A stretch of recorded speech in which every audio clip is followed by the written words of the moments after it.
Friday. Thank you, Oggy. Now, you've got a boy at home, haven't you, homeschooling? Yes. How's it going?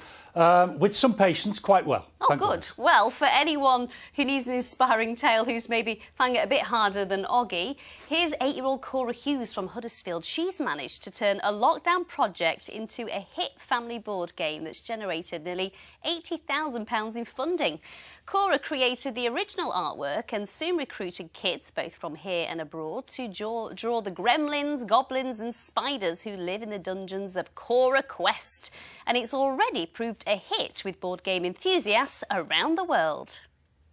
The game I'm previewing today is called CoraQuest, and CoraQuest was designed by one of my favorite people on the planet, Cora Hughes. And I can tell you that, having played this with my 9-year-old, my 7-year-old, and my 5-year-old, even my 5-year-old is fully involved and understands all the rules and whatnot. I saw someone else from one of the other, someone else who had a prototype, I saw them mention even their 4-year-old was involved in the game.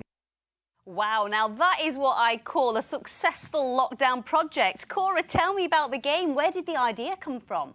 We were doing our work, but when we weren't doing my work, then we were a bit bored, weren't we? Yeah. So we decided we wanted to do something in that time. We did do some literacy for the characters and some maths for the dice and stuff, and art, and we tried to mix in some schoolwork into it. And how does the game work, Cora? What's the idea of it? Well, there's lots of different quests you can choose from, and yet some of the quests you're trying to find coins, some you're trying to just defeat, you're trying to rescue a gnome. Yeah, and fight orcs and goblins and all that kind of thing. Tell me about the Kickstart fund, because you wanted to raise £12,000 to have this game made properly, and you smashed that in 45 minutes.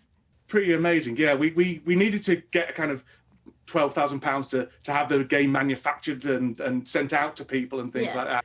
But yeah, within 45 minutes, we'd raised all that, and then even more people started getting excited about it, and it kind of went a little bit viral in the the board gaming world.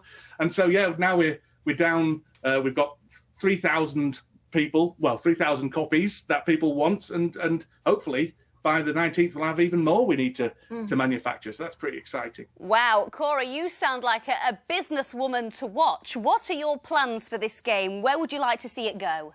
It would be nice to see it in like shop shelves and stuff, but we are doing a few stretch goals, aren't we? Yeah.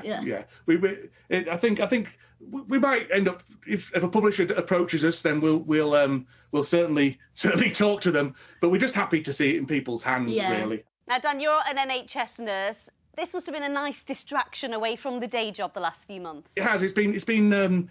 I think every parent can sympathise. But it's been having 2 full-time jobs at the moment. I've got homeschooling and then a full-time job, and just bringing a little bit of joy to our lives and a little bit of creativity, I think has certainly helped the lockdowns go a bit easier, to be honest. Well, you two are showing how homeschooling should be done. Well done, and best of luck with the game. Thank you very much. Yeah.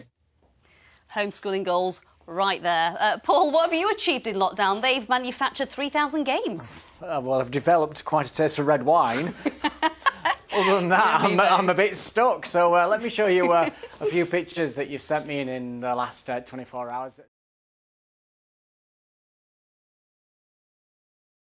Hello, my name's Dan, this is Cora, and this is a box. What's this box full of?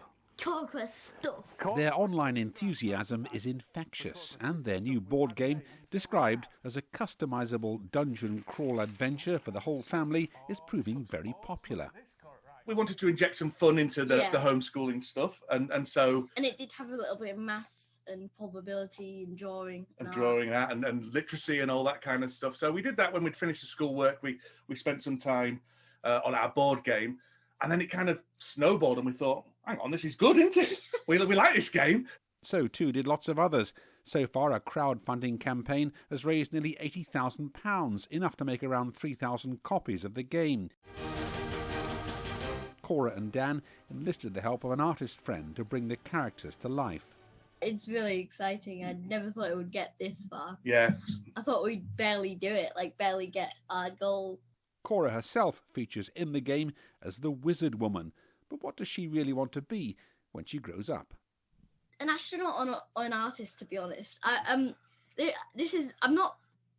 really like making this board game. It's been really fun, but I don't Like it's not as much as art and space are doing. Art and astronauts. Just give me an artist in space. I'm just gonna draw in space, I guess.